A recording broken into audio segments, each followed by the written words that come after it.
Drama serial कैसा मेरा नसीब की आने वाली एपिसोड में आप देखेंगे कि शगुफ्ता और रशीद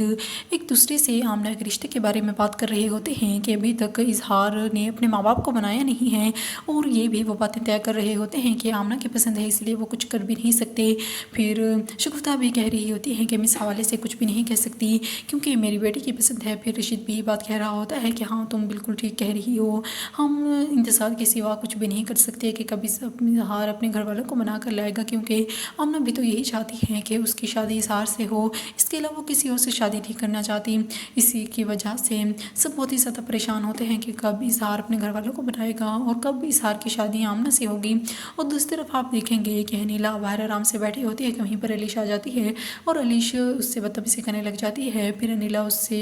रीज़न पूछती है, फिर अलीश कहती है कि मैंने कभी तुम्हारी ज़िंदगी में दखल अंदाज़ी नहीं की, तो तुम्हारा भी कोई जवाब नहीं बनता कि मेरी ज़िंदगी में तुम दखल अंदाज़ी करो। फिर अनिला कहती है कि नहीं मैंने तुम्हारी ज़िंदगी में कोई भी दखल अंदाज़ी नहीं की, आखिर हुआ क्या है कि तुम मुझे तो बताओ तो सही। फिर अलीश बदतमीज़ी करने लग जाती है और कहती है कि तुम्हारा कोई जवाब ही नहीं बनता था कि मेरी ज़िंदगी में तुम दखल अंदाज़ी करो, तुमने जो किया है अच्छा नहीं किया है। अनिला उससे बार बार कह रही होती है कि मुझे कोई शौक़ नहीं है, लेकिन अलीश फिर भी बार बार उससे बदतमीज़ी कर रही होती है। अब तो अनिला को भी गुस्सा आने लगा है। और दूसरी तरफ आप देखेंगे कि इजहार